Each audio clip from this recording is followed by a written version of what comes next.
several chapters po, Paul has been dealing about sa Christian liberties. He approached ang topic na ito from different angles po at saka mga approaches. And we ended last time po sa summary dito po sa chapter 10 verses 31 to 33. Sabi po ni Paul, kaya nga kung kayo kumakain o umiinom o anuman ang ginagawa ninyo, gawin ninyo ang lahat sa ikararangal ng Diyos. Take note, gawin ninyo ang lahat sa ikararangal ng Diyos. Huwag kayong maging sanhi ng pagkakasala ni numan, ng mga Hudyo, ng mga Hentel o ng mga kaanib sa iglesia ng Diyos. Salit tularan ninyo ang ginagawa ko. Sinisikap kong mabigyang kasiyaan ang lahat ng tao sa bawat ginagawa ko. Hindi ko inuuna ang sarili kong kapakanan, kundi ang kapakanan ng marami upang maligtas sila. So binigyan din po ni Pablo dito sa buong kanyang sulat o sa kanyang pagtuturo ang about po sa kalayaan nating mga Kristiyano na gamitin po natin ito hindi po sa ating sarili lamang, sa makasariling layunin o sa ating dahil sa nagmumula sa ating pride. So some things actually, mayroon tayong rights, may kalayaan tayo na gawin, pero tandaan po natin na dapat ng lahat ng ginagawa natin ay para sa ikararangal ng Diyos at hindi lang po para sa ating sarili. And pangalawa po, mamuhay tayo na hindi palagi ang sarili nating iniisip, bagkos kinukonsider natin ang ibang tao. So, naunawaan ni Pablo na kahit na si Jesus, ang napakagandang halimbawa na ibinigay ni Jesus na inuna niya tayo, naglingkod siya at ibinigay niya ang kanyang sarili para sa karangalan ng Diyos. And si Pablo, ang kanyang halimbawa ay ito'y nagmula din sa halimbawa ng Panginoon. Ginaya niya kung ano ang halimbawa na ipinakita ng Panginoong Jesus. And minsan, kailangan nating i-lay down ang ating mga karapatan for the sake of others at para sa kaluwalhatian ng Diyos. Tingnan niyo po kung paano nagsimula si Pablo dito sa verse 1. Tularan ninyo ako gaya ng pagtulad ko kay Kristo. So, si Pablo po ay hindi po nangangaral dito na hindi siya willing na gawin o isa pamuhay mismo sa kanyang sarili. Kung ano ang kanyang itinuturo, ay willing din siyang isa pamuhay sa kanyang buhay. Namuhay po siya na in such a way na nasabi niya dito, tularan ninyo ako gaya ng pagtulad ko kay Kristo. Napaka-bold na statement, hindi po ba? Tanging ang taong o Kristiyanong namumuhay sa kalooban ng Diyos ang makakagawa lamang po nito. Gayahin niyo ako. And it's a challenge to us and sa ating personal na witness for Jesus. Papunta sa ating families and sa libutan nito na tumitingin po sa ating halimbawa. So, makasasabi ba tayo sa ating pamilya, sa ating mga anak, gayahin mo ako, gaya ng pagtulad ko kay Kristo? Masasabi mo ba sa ibang tao na gayahin mo ako dahil may makikita sila na magandang halimbawa sa atin, nakikita nila si Kristo sa ating buhay? So, tanging namumuhay po lamang ng ayon sa kalooban ng Diyos ang makakasabi nito na tularan ninyo ako gaya ng pagtulad ko kay Kristo. So, now, sa verse 2, Paul will actually switch direction. He will do so sa ilang pang mga chapters. He will move on to deal with church order and deal with the issues within the Corinthians corporate gatherings. And remember, we are now in the portion po sa sulat ni Pablo na may mga tanong po ang mga Corinthians at sinasagot lamang po ni Pablo ang mga katanungan nila na binigay nila kay Pablo, pinadala kay Pablo. So Paul is now going to deal with the church regarding the structure of leadership. And that's why minsan napapatanong tayo, ang iba siguro sa atin, bakit walang pastora sa simbahan natin? Walang pastora. So, but tandaan po natin, lahat po tayo, babae, lalaki, pantay po sa mata ng Diyos.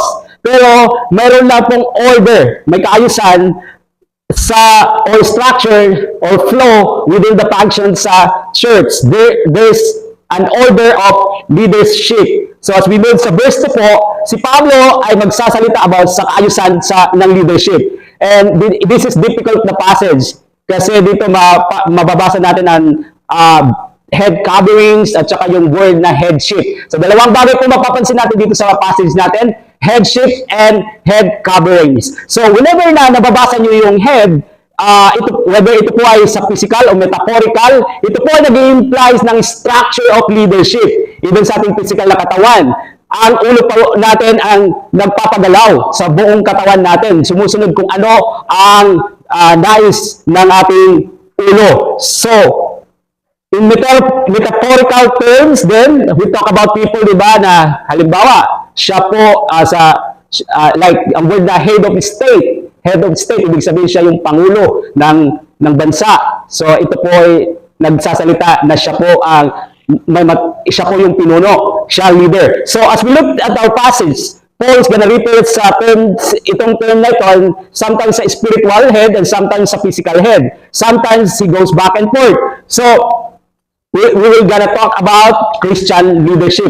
Now, to start, ang una po is, binigay ni Pablo dito the principle of leadership. Verse 2, pinupuri ko kayo dahil naalala ninyo ako at sinusunod ninyo ang mga turo na ibinigay ko sa inyo. Before I continue, if you don't have a Bible, please have Bible, pakibigyan po ng Bible. So, lahat po tayo ay nakakapalo sa ating mga Biblia.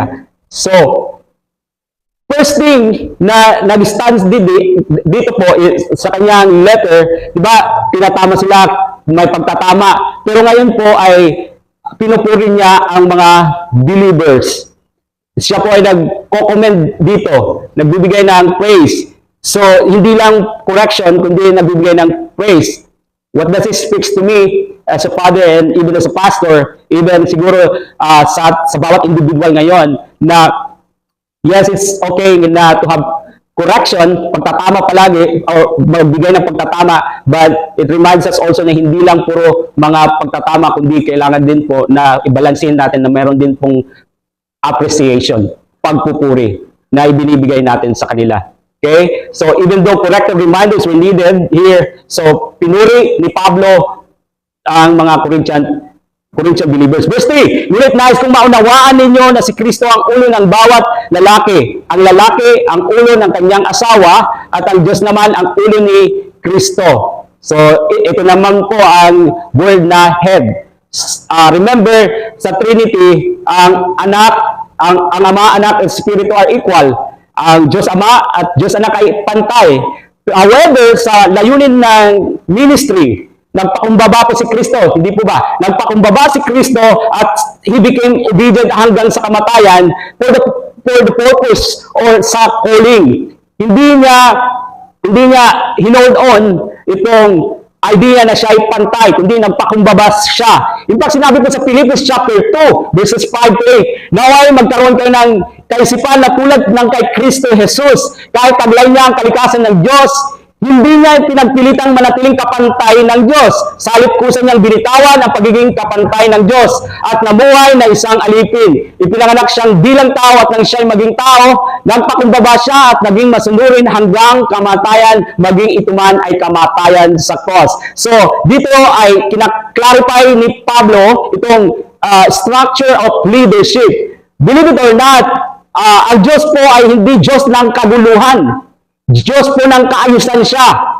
At ginamit ni Pablo dito ang marriage para i-point out about sa structure or about sa leadership. God, within marriage, pinagkatiwala po sa mga husband, mga asawang lalaki, ang leadership sa kanilang mga asawa.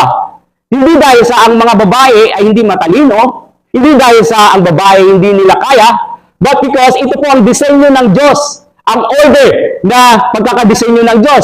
In fact, sa Efeso chapter 5 verses 22 to 24, Efeso chapter 5 verses 22 to 24, mga babae, pasakot kayo sa sarili ninyong asawa tulad ng papapasakot ninyo sa Panginoon, sapagkat ang lalaki ang ulo ng kanyang asawa, tulad ni Kristo na siyang ulo ng iglesia na kanyang katawan at siya ang tagapagligtas nito. Kung paano nasasakop ni Kristo ang iglesia, gayon din naman ang mga babae dapat pasakop ng lubusan sa kanilang sariling asawa. So ito po, from verses 4 to 6, dapat na i-apply po ito. Ito na yung application ng principle na, ang principle ang head ng marriage ay ang lalaki. Whether sa church or home, ang head, ang leadership ay sa lalaki. Verse 4, ang lalaking nananalangin o nagpapahayag ng mensahe mula sa Diyos nang may takip ang ulo ay nagdudulot ng kahihiyan sa kanyang ulo. So, ito po cultural or customary about sa pagtatakip ng ulo na sa mga babae lamang po.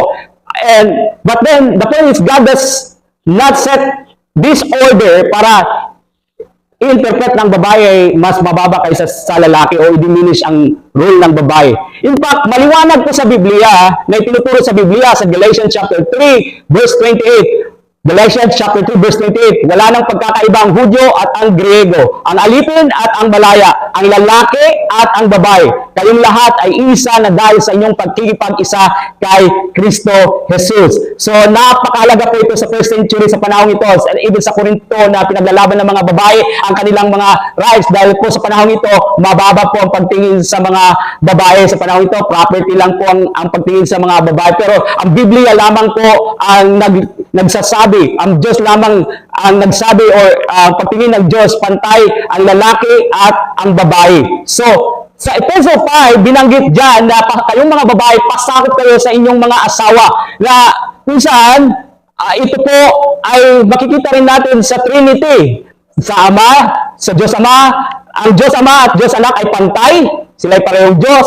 Pero si Jesus ay nagpasakop sa authority ng Diyos Ama para magkaroon po ng maayos na function. And as Jesus ministered, He did so under po ng authority ng Diyos Ama, yet pantay po sila. Ang Diyos Ama at Diyos Anak wala pong mababa sa kanila. Hindi masasabi, hindi sinabi sa Biblia na ang Diyos Anak ay mababa ang posisyon kaysa sa Diyos Ama. Sila po ay equal. Pero ang purpose nito na kung saan nag-submit ang Diyos Anak sa Ama is for proper or functional order. So, Jesus submitted sa authority ng Diyos Ama in the same way, mga babae, sinabi sa Efeso, na magpasakop ang babae sa lalaki within the church. Not because ang lalaki ay dakila, dahil mas magaling ang lalaki, hindi po. For the sake or the purpose of functional order. Sa simbahan, about sa leadership roles, ang offices po, like elders at pastors po, ay binigay po sa mga lalaki. It is clear sa kasulatan ng role ng elder at pastor ay para sa mga lalaki lamang po. Hindi dahil sa ang babae hindi qualified, dahil hindi ibig sabihin na hindi sila capable, but again, it is to bring functional order. Okay? Functional order. So, continuing po, tingnan niyo po sa verse 4, ang lalaking nananalangin o nagpapahayag ng mensaheng mula sa Diyos na may takip ang ulo ay nagdudulot ng kahihiyan sa kanyang ulo. Ang babae namang nananalangin o nagpapahayag ng mensaheng mula sa Diyos nang walang talukbong ang ulo ay nagdudulot ng kahihiyan sa kanyang ulo. Para na rin siyang babaeng inahita ng ulo. Kung ayaw magtalukbong ng ulo ng isang babae, magpagupit na rin siya ng buhok. Yamang kahihiya sa babae ang magpaahit o magpagupit ng buhok, dapat siyang magtalukbong. Sa kultura po sa panahon ito na sinusulatan ni Pablo, ang mga babae po na may asawa na, may talukbong po sila. May takip sa ulo. So, ang whole idea po ng talukbong ang para walang titingin na ibang lalaki sa kanyang asawa na magnanasa sa kanyang kagandahan. Ibig sabihin, pag may talukbong na, taken na po siya. May asawa na. So, ang kanyang kagandahan ay inilaan niya para sa kanyang asawa lamang. Kaya po ganito ang kanilang kultura, na may talukbong ang kanilang ulo. At hindi po tinuturo sa Biblia magtalukbong ang mga babae. Ito po ay cultural thing, kultura po nila. So, ang husband lamang ang kanyang ninanais at ang husband lamang ang mag-a-admire sa beauty ng kanyang asawa. And when she went po sa publiko, ang kanyang tinago ay naka-reserve po para sa kanyang asawa, ang kanyang beauty, ang kanyang kagandahan. So, the only women po na hindi po nagtatalukbong o naglalagay po ng takip sa ulo ay ang mga prostitute sa panahon ito. Mga patutot. Nagbibenta po ng aliw o mga hostess. So, if you encounter the women na walang takip po o kalbo, hinahita ng ulo, so sa kulturang ito, naiintindihan niyo po na siya po ay prostitute. So, she was available po sa lahat ng lalaki. Today, paano po malalaman na taken na po ang isang babae? Sa sing-sing. So, pag nakita niyo yung sing-sing, ibig sabihin, taken na po siya. So, but in Corinth, malalaman mo na taken ng babae kung mayroong bail, talukbong. Kaya ito po yung kultura nila. So, and you see, itong mga Corinthian believers, may kalayaan, may freedom. Kaso nga lang po, ginagamit nilang kalayaan sa kanilang sarili lamang. Pumupunta sila sa pagtitipon, sa pagsamba, sa service, na walang talukbong. Hindi nila ilinalagay ang kanilang talukbong. Sa kultura nila, marami may stumble, matitisod. Kasi, Kristiyano ka pa naman. Sa kanilang kultura, ha? Kasi ang ibig sabihin, pag walang talukbong, ay isa kang prostitute. Available ka sa lahat ng mga lalaki. So, ito ay offense. Ginagamit nila ang kanilang kalayaan. Malaya naman ako Kay Kristo, may freedom ako. Pero nakakatisod sila ng ibang tao. So, remember, Paul has been teaching about liberties, and hindi dapat natin gamitin ang ating liberties para sa ating pansarili lamang. We are to die to self. So, pinaliwanag ni Pablo na ang unang nilikha ay sino po? Sa Genesis, ang unang nilikhang tao ay si Adam. Then, pagkatapos, ikalawa si Eve. So, mayroong established order sa paglikha ng Diyos. And in fact, sinabi po sa Genesis chapter 2, verses 16 to 17, sinabi niya sa tao, makakain mo ang alinmang bungang kahoy sa halamanan, maliban sa bunga ng punong kahoy na nagbibigay ng kaalaman tungkol sa mabuti at masama. Huwag na huwag mong kakainin ang bungang iyon sapagkat sa araw na kainin mo iyon ay mamamatay ka. So, si Eva po dito hindi pa nilikha. Si Adan po ang unang nilikha. At sino po ang unang nakatanggap ng kautusan? Based sa ating binasa, si Adan. Siya ang unang nakatanggap ng command at ipinagkatiwala ng Diyos sa kanya ang authority, ang pamamahala sa lahat ng kanyang nilikha. And Eve received command mula kay Adam. And in 1 Timothy chapter 2, verses 14 to 15, 1 Timothy chapter 2, verse 14 to 15, at hindi si Adan ang nadaya, kundi si Eva ang nadaya at nagkasala. Ngunit, may liligtas ang babae sa pagsisilang ng sanggol kung magpapatuloy siya sa pananampalataya, pag-ibig, kabanalan at maayos na pamumuhay. Alam niyo po na si Adan at Eva nagkasala sa harapan ng Diyos. Tama po? Pareho silang nagkasala. Pero po, ang sinisi sa kasalanan ito ay si Adan. In fact, sinabi po sa Roma 5:12, sabi dyan, ang kasalanan ay pumasok sa sanlibutan sa pamamagitan ng isang tao. Sino po yan? Si Adan, ang lalaki. At ang kamatayan ay pumasok sa pamamagitan ng kasalanan dahil dito lumaganap ang kamatayan sa lahat ng tao sapagkat ang lahat ay nagkasala. Sinabi sa Roma 5, versikulo 18 hanggang 19. At kung paano ang pagsuway ng isang tao, sino po yan? Si Adan ay nagdulot ng kaparusahan sa lahat. Ang matuwid na ginawa rin ng isang tao, sino po yan? Isang tao, si Adan. Ay, mali po, si Jesus. Isang tao nagkasala, si Adan, at isang tao ay nagdudulot ng pagpapawalang sala at buhay sa lahat. Sapagkat kung naging makasalanan ang marami dahil sa pagsuway ng isang tao, marami rin ang mapapawalang sala dahil sa pagsunod ng isang tao. So, si Adan ang sinisi. Si Adan ang may kasalanan, kahit si Eva nagkasala. Kaya lalaki, huwag na kayong magtaka. So, siya responsable sa lahat ng kasalanan ito.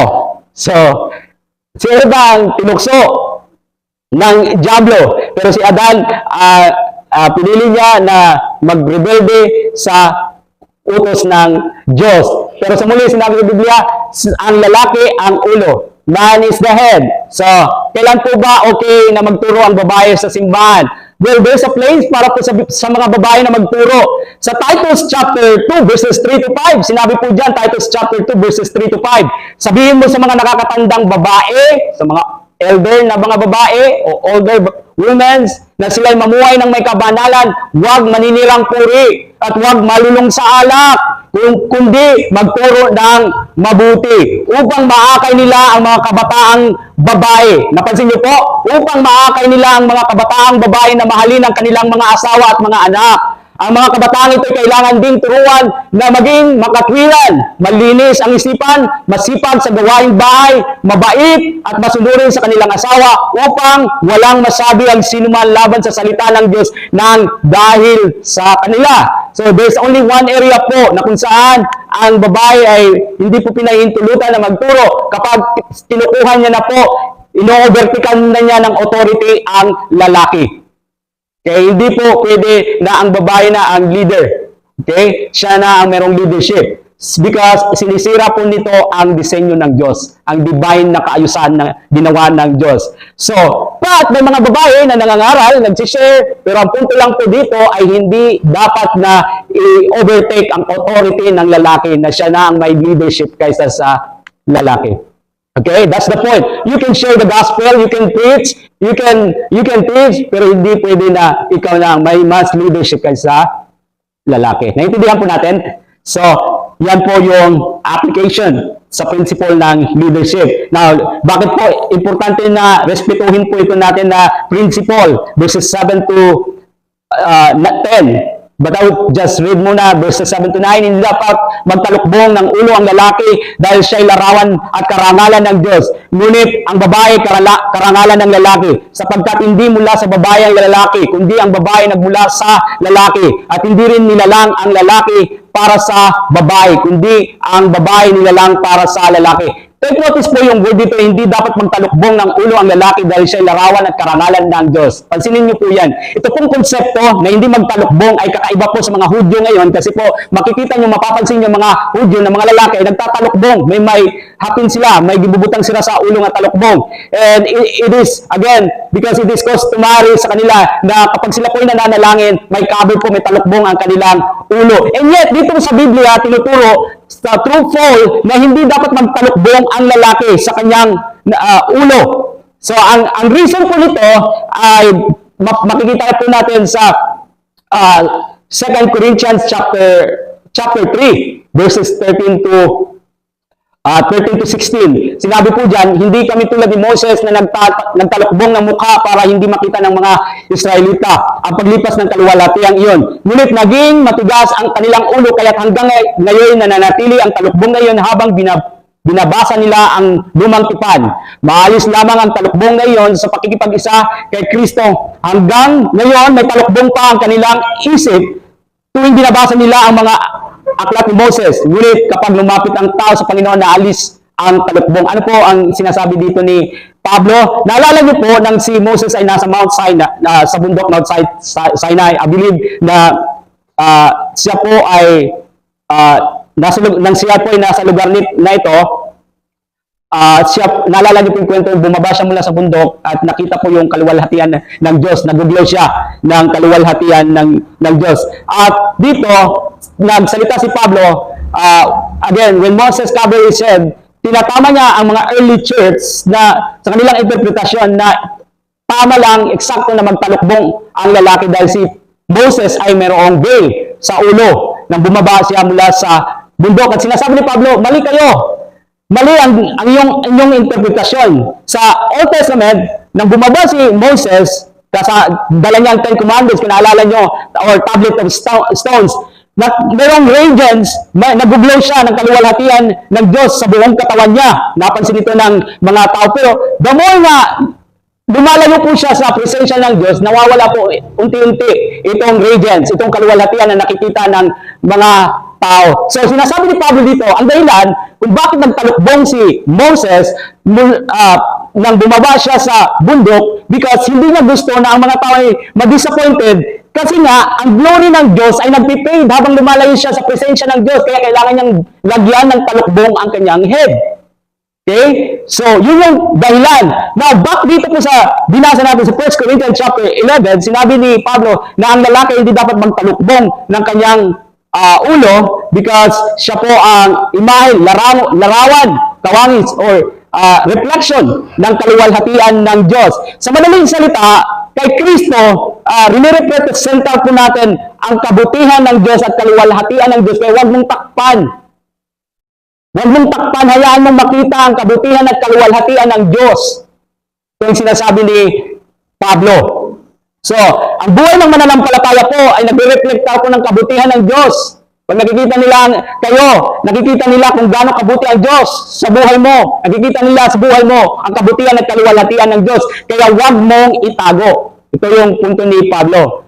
So, now back sa order. Ang unang dahilan is yung functional order. Okay? And ngayon, nagbigay si Pablo ng pangalawang dahilan. Ang order ng kanyang paglikha. So, sabi niya, si Adan ay hindi lilikha para kay Eva, kundi si Eva ay lilikha para kay Adan. Remember sa creation, Genesis chapter 2, verse 18, matapos gawin ang lahat ng ito, sinabi ng Panginoong Yahweh, hindi mabuti na mag-isa ang tao. Bibigyan ko siya ng isang angkop na mga kasama at mga katulong. So si Eva ay lilikha para maging helpmate kay Adan. Okay?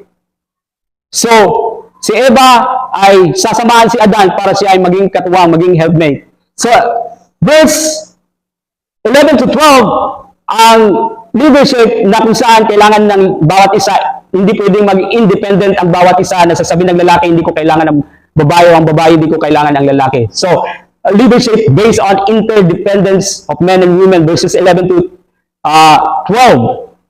But let me read first sa verse 10. Alang-alang sa mga anghel, dapat magtalukbong ng ulo ang babae bilang tanda na siya ay nasasakop ng kanyang asawa. So, kapag ang maayos ang pananamit, ito po yung nagbibigay sa madaling salita, napaparangalan ang husband. Sinasabi ni Pablo, modesty, honor their husband.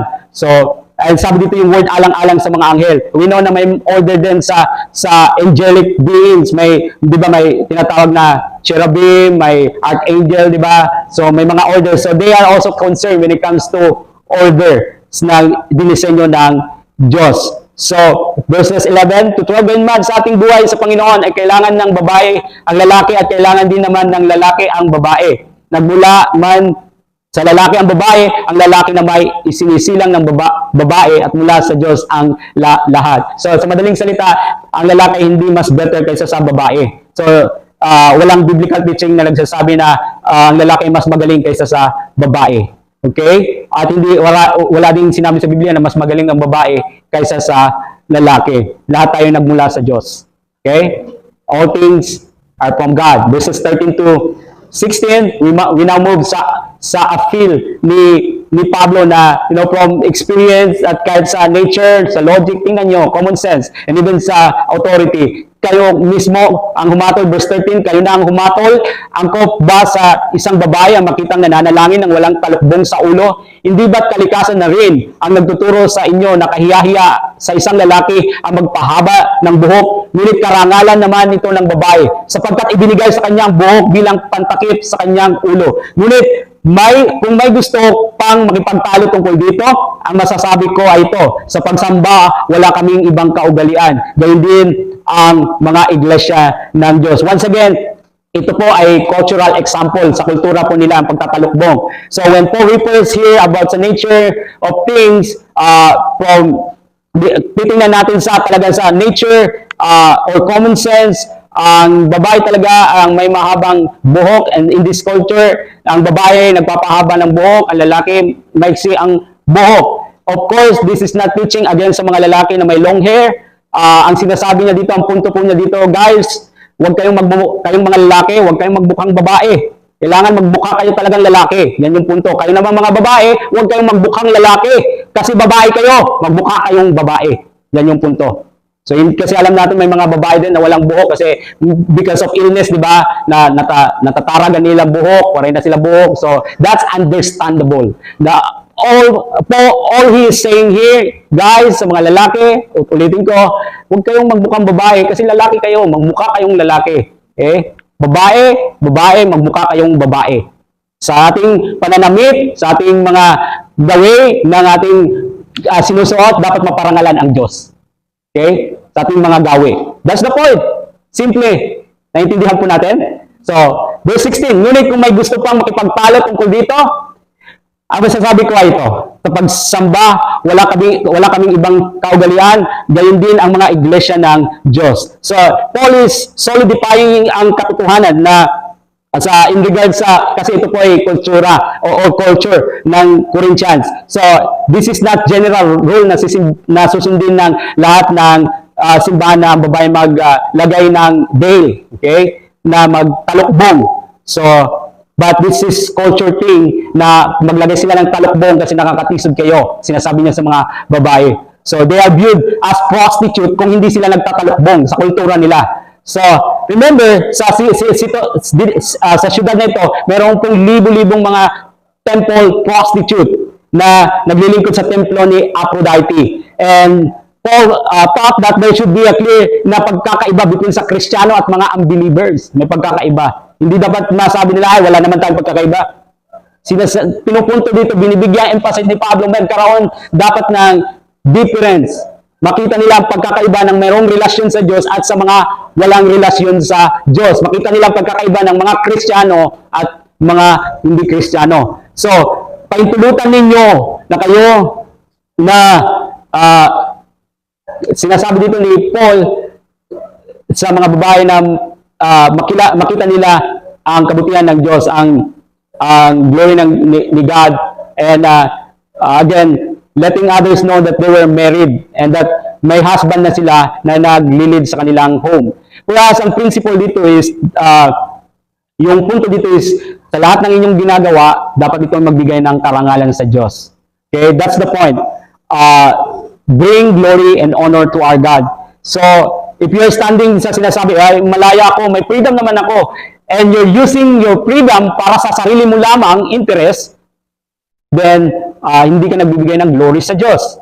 So, and ang overall na principle dito po, ang lalaki is to carry the burden of leadership sa bahay at sa simbahan. Not because tayo po ay mga mas matalino kaysa sa babae. Hindi po. In fact, minsan mas matalino ang babae. So, but again, we are equal sa paningin ng Diyos. It's just the functional order and creative order. Okay? Sa mga ladies, I pity po sa mga lalaki na, marriage doesn't work out kasi, it's like ang lalaki nagiging bata, walang leadership sa bahay. Kung ano ang mas may leadership, pag hindi masunod ang babae, then nagdudulot ng paghihiwalay. So, to you ladies, maybe hindi tayo nagtatalokbong gaya sa kultura nito. Dito applicable sa atin, hindi ito yung kultura natin. Pero yung attitude sa husband, yung respect, yung respeto. Kapag ang babae walang respect sa leadership ng lalaki, then ang Panginoon ay hindi napaparangalan. So you are showing that you have no respect sa mga bagay na idinisenyo ng Diyos. So, it is not shown sa pagtatalokbong, but yung respeto sa leadership ng lalaki. And,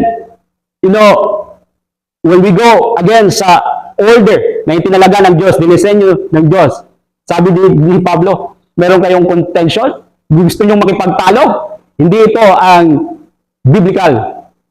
Hindi ito ang order ng simbahan or ng disenyo ng Diyos.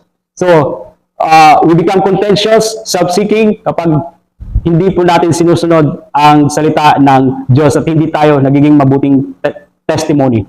So, the purpose of everything is para po sa karangalan ng Diyos. So, may you see these rules and purpose na dinisenyo ng Diyos, itong functionality sa inyong relasyon. Wives, sabi sa Biblia, pasakop kayo sa inyong mga asawa. This was God's design.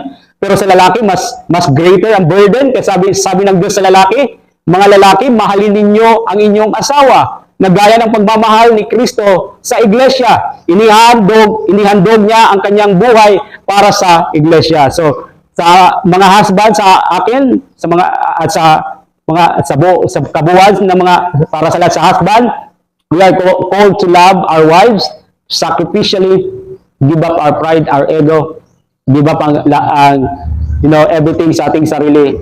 Hindi po ang leadership na ito is dictatorship. Ako masusunod. Ako nakaangat ang yung dibdib at ang kamay nakaganyan. Ako dito Hindi po ganyan ang leadership na binigay o disenyo ng Diyos. But we are to lead with the heart of Jesus na paglingkuran ang mga pinagkatiwala sa atin. Okay? Ang Christian leadership, whether sa bahay o sa simbahan, hindi po dapat ma-driven ng ego, pride, arrogance. I remember sa isang kaibigan ko na, binigyan ng authority, then ginamit ang authority na parabang siga. Ang leadership na binigay is yung pag-lead para maglingkod at mahalin ang mga pinagkatiwala. And when we do, when things are in proper order, ito po yung nagbibigay ng health. Maayos po. Meron pong healthy na marriage, healthy na family. Hindi ibig sabihin walang problema, pero, when we follow the biblical way, salita ng Diyos, we know na magiging maayos ang lahat. Amen? Pero, if ang marriage po ay hindi sumusunod sa disenyo ng Diyos, asahan nyo po na magulo at hindi ito blessed na relationship. So, but then I saw women na minsan napipilitan na mag-lead kasi walang mga lalaki na nagli-lead. Na minsan halos puro mga babae, walang mga lalaki. Some occasion may mga babae nagli-lead kasi walang lalaki na nagli-lead. And ang mga babae ko ay talagang kahanga-hanga when it comes sa pag-lead. Pag ayaw mo mag-lead, kaagad yan mag-step up para mag-lead. Malakas ang kanilang pag-lead, pangunguna pag walang nagli-lead. But it is only out kung kinakailangan. Kinakailangan, walang lalaki na nagli-lead. Okay? But it has never been healthy kasi it is against sa standard na dinisenyo ng Diyos. Okay? And it is my prayer. It is my prayer that we all find our proper place sa bahay po at sa simbahan and that we experience ito pong contentment. We experience po contentment kung tayo po ay sumusunod sa salita ng Diyos. At ito po ay magdadala ng healthy na relasyon at foundation sa bahay at sa simbahan.